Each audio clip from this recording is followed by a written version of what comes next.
Hi guys, today are going to create a simple player movement in Unity using character controller. We can also add character movement using rigid body or using transform, but in this we are going to see about character movement using rigid body or using transform, but in this we are going to see about character controller. Others we will see in future videos.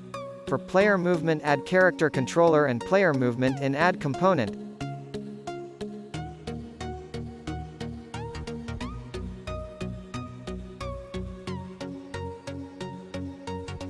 After adding components, go to the hero script. I am going to access controller in script to move the character. And I am going to tell you a trick to access object without opening Unity. Write this command in void start.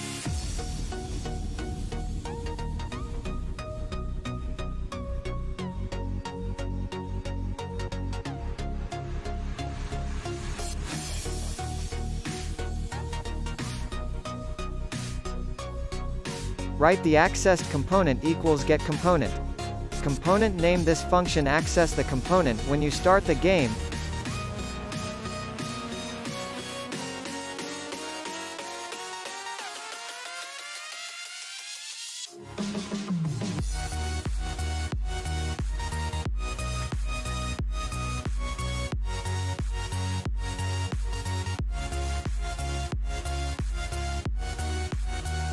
To move the character, first access the vector 3 using public. I am going name the vector control, and in update we don't want to write if conditions because character controller have W, A, S, D movement, so just follow me. Write control equals vector 3 and vector X equals horizontal and vertical, and the horizontal access to A and D movement and vertical access to W and S, and we finish the script and we going to test it.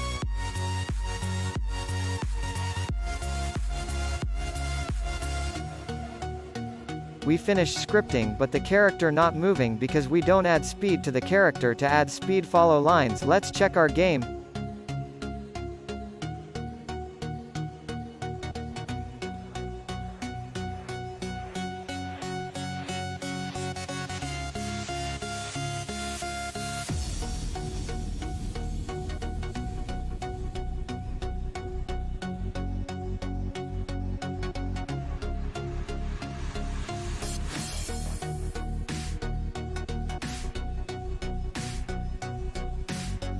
Now our game working properly. Okay guys, bye, thanks for watching.